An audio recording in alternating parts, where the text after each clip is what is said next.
Aquarius, kamusta kayo? Hope you're all doing well and welcome to 1111 Pinoy Tarot. In today's reading, tingnan natin ang inyong love relationship or situationship. Ano yung energy ng person mo towards you or towards the connection. Please subscribe, like, comment, and share, and please tap the bell for updates from this channel. Maraming salamat sa inyo, Aquarius. Tingnan natin ano yung energy ng person mo towards you or towards the connection. Energy ng person mo, Aquarius. Soul tie. I always feel connected to you. Merong runner, merong destiny, holding back. Siguro yung person mo na to, Aquarius, parang meron siyang gustong sabihin sa inyo, pero parang naduduwag siya na kausapin ka or i-confront ka, no? Maybe this person is struggling about sa direksyon niya or kung anong path, no? Yung gusto niya or kung ano yung path na para sa kanya. Okay? Maybe this person has, parang madami siyang gusto, no? Parang hindi niya pa alam kung ano yung path niya or kung ano yung direction niya. Okay? But despite of that, he or she is always connected to you. Parang soulmate kayo. Yeah. Parang nag-hold back siya, no? Merong holding back dito. May gusto siyang sabihin, no? Pero hindi niya masabi sa inyo ng diretsahan. Okay? Parang umiiwas siya. Okay? But now, parang ready na siya, nakausapin ka. Ano man yung mga issues, concerns, or problema, he or she wants to talk to you, wants to have, parang gusto niya na maging transparent sa inyo, okay? Meron siyang gustong gawin or meron siyang gustong direksyon na tahakin.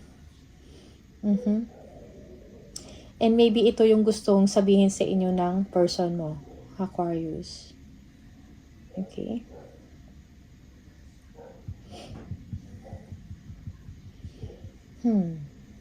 Siguro naghahanap lang din ng isang magandang pagkakataon yung person mo para sabihin sa iyo, no? Kung ano yung gusto niyang mangyari. Okay? Yeah.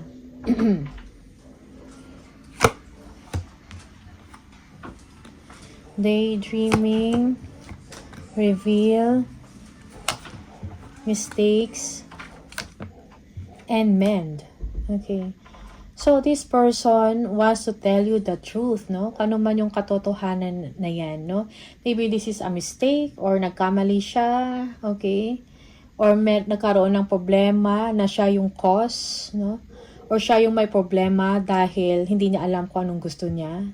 And now, gusto niya to i-fix, no? Gusto niya tong ayusin yung problema na to. Gusto kanyang diretsahin. Okay? But this person, parang hindi ka nawawala sa isip niya. He or she is daydreaming about you, thinking about you, okay? Thinking about the two of you, no? Being together. Tingnan natin.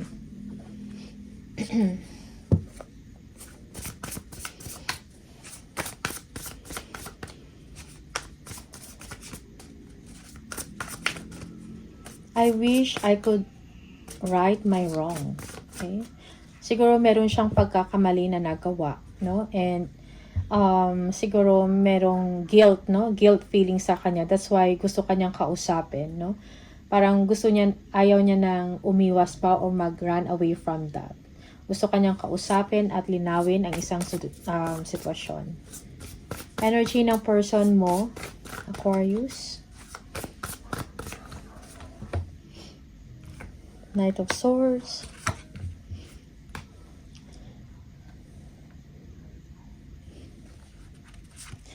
Okay, mahal ka ng tao na to, no? Siguro hindi na siya ganun ka-expressive sa'yo, Aquarius.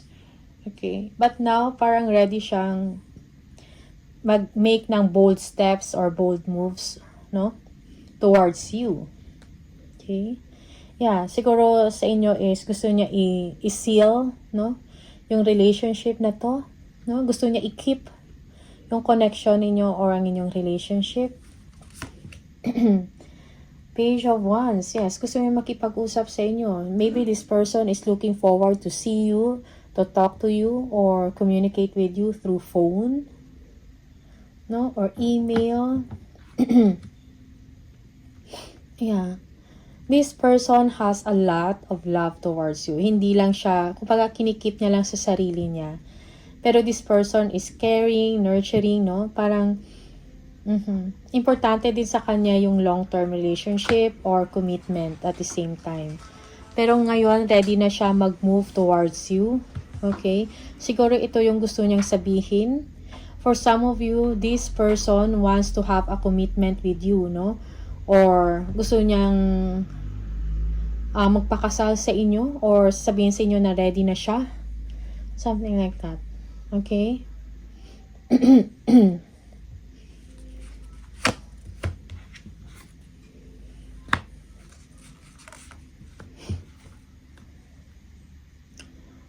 Your person is financially independent or secured, no? Already. Okay? He is a hardworking person, no? And he or she loves material things, no? He or she loves money, okay? Ambitious. Yeah. Siguro mahilig din to sa fashion, something like that. Wants to travel, okay? Gusto ng bakasyon.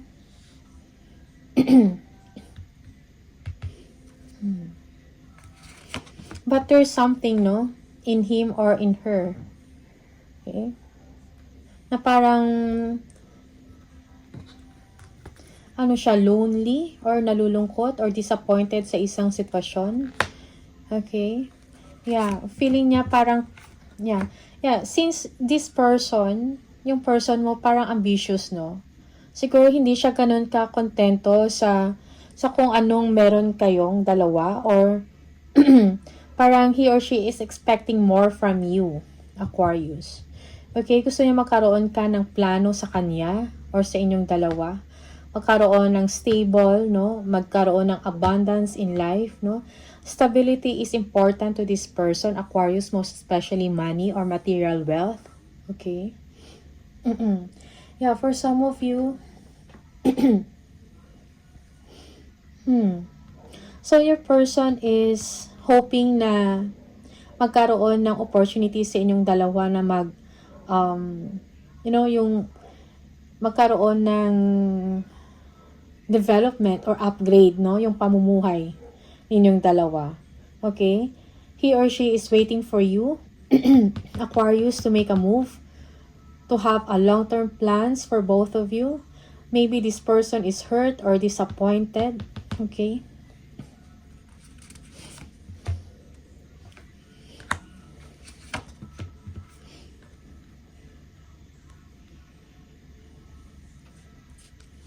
Your person, parang meron siyang plano no?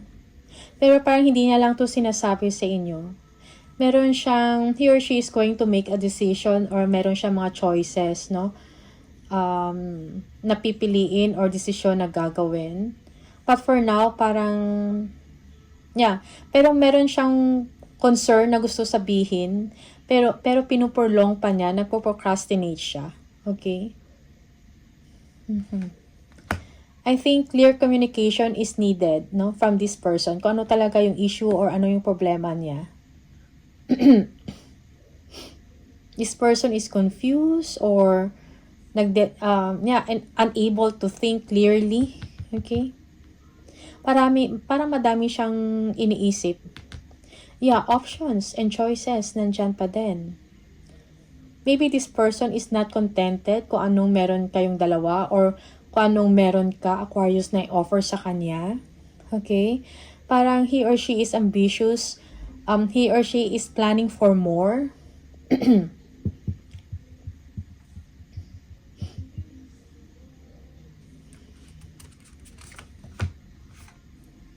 Page of Pentacles.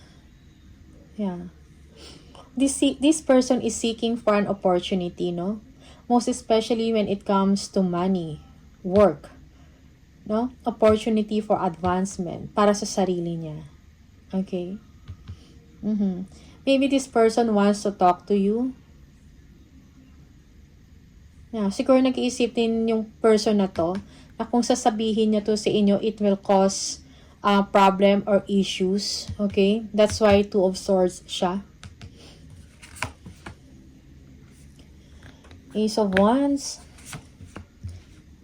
This person is attractive. Okay? Yeah. This person always wants to have an exciting, no? Exciting event, activities, parang exciting things, no? Parang ito yung gusto niya. Okay? Yeah. Again, Queen of Pentacles, money. Maybe this person is thinking about obligations, no? Financial obligations na kailangan niyang harapin or tugunan. Okay?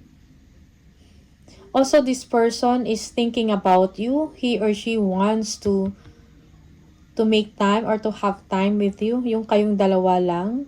Magkaroon ng intimate moment. Something like that.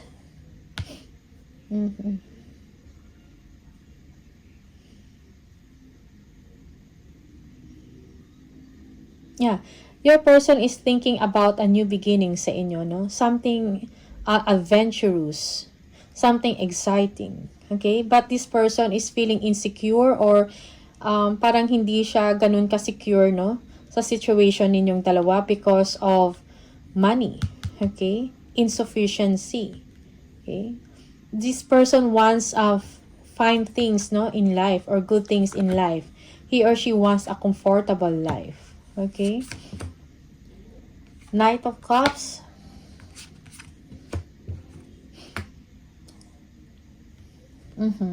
So this person is waiting for you to take action or to make action towards him or her, or na parang meron kang i-offer sa kanya na maganda, like, you know, a gift, okay, money, something stable, opportunity, no, na makapagbigay ng comfort, no, sa kanya or sa inyong dalawa. Okay?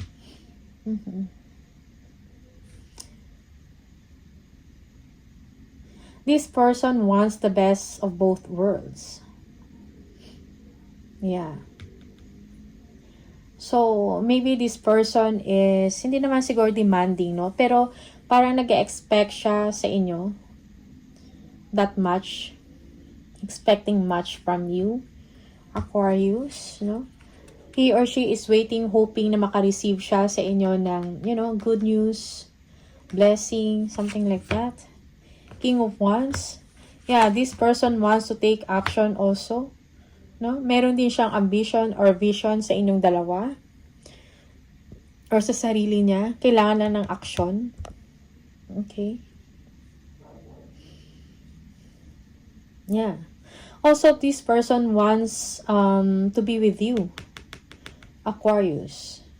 Kung meron mang separation dito, like physical separation because of the distance, no? So, this person wants to be with you. Okay? Yeah, yung iba sa inyo, parang ayaw niya lang sabihin. Okay? But deep inside him or her, yun yung gusto niyang mangyari, no? Magkaroon din ng success, no? Ang inyong pagsasama, ang inyong pamumuhay for some of you, kung magkasama na kayo. Or, yeah.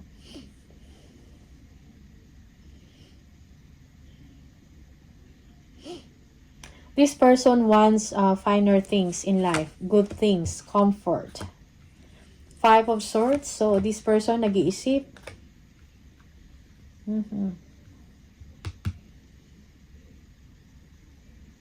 Yeah, nag-iisip siya, no? Kung ano pa yung mga opportunity na pwede niyang gawin. Knight of Wands. Okay.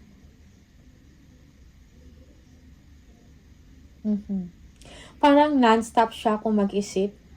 Okay, Aquarius. Yeah, your person wants to take action. Siguro kailangan niya din talaga, para makuha niya kung ano yung gusto niya, kailangan din talaga sa part niya ng discipline and determination. Kung talagang gusto niya, like success, no? Maybe work and all that, or money, parang kailangan niyang mag-take ng action towards it. Okay? Kailangan niya maging goal-oriented. Yeah. Kailangan niyang maging driven, kumbaga, to do it. Okay? Yeah. Also, this person,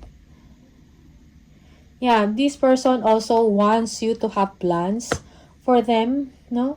And gusto niya suportahan mo din siya. Okay? Because this person is not only thinking of himself or herself, but to everybody na nasa paligid niya. Okay? He or she wants better things, no? A better situation, a brighter future, kumbaga, no? Yeah. Para sa inyong dalawa or kung meron kayong family.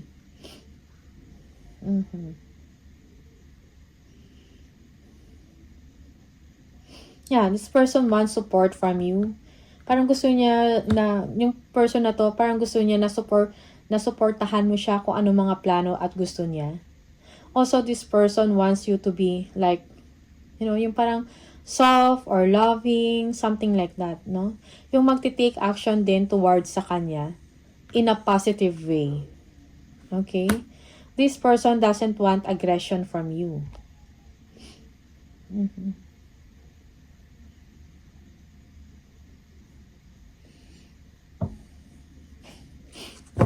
Okay?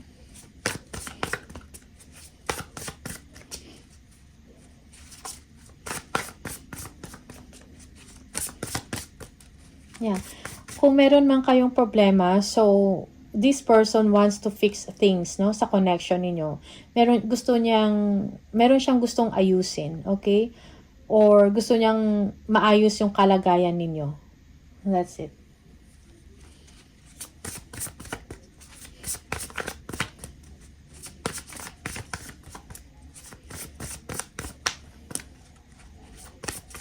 Also, you complete this person, Aquarius. No? Parang pag nandyan ka, pag nandyan ka, masaya siya or energetic.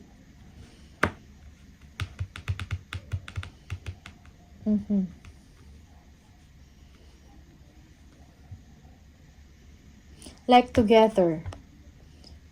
Parang gusto niya together din solusyonan kung ano man yung problema ninyong dalawa or kung ano man yung gusto niyang ayusin, no? Okay. Last for Aquarius.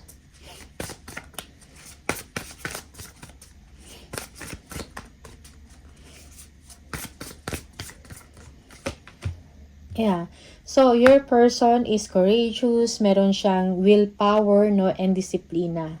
Okay? Parang driven talaga siya abutin, no? Kung ano yung gusto niya mangyari, no? In his or in her life, or sa inyong dalawa, or sa inyong sitwasyon. Okay? Maybe this person, gusto kanyang bisitahin or gusto kanyang puntahan, merong travel dito. Okay? Or movement towards you. Okay? Driven siya na makuha ko ano yung gusto niyang gawin or gusto niyang maabot. Okay? Nine of Wands. Okay? This person is feeling burdened, no? But then, he or she is not giving up, no? Seven of Wands. Yeah, gusto niya makafocus, no? Kung ano yung target niya, kung ano yung pangarap niya. Gusto niya makafocus doon. Ayaw niya ng distraction, no? Also, this person is avoiding arguments from you. Okay? Parang nasa loob lang siya ng bubble, no? Ayaw niyang ma-distract. Okay? Maybe this person has a lot of issues, no? Or merong emotional discontentment sa part niya. That's why frustrated siya. Okay, nahirapan siya sa sitwasyon. Pero hindi siya nag-give up. He or she she keeps on believing, no, na magiging maayos din ang sitwasyon. That's why meron siyang drive, no, to pursue his or her dreams or kung ano yung goal nyo. Kung goal niya or goal ninyong dalawa. Okay? Alright.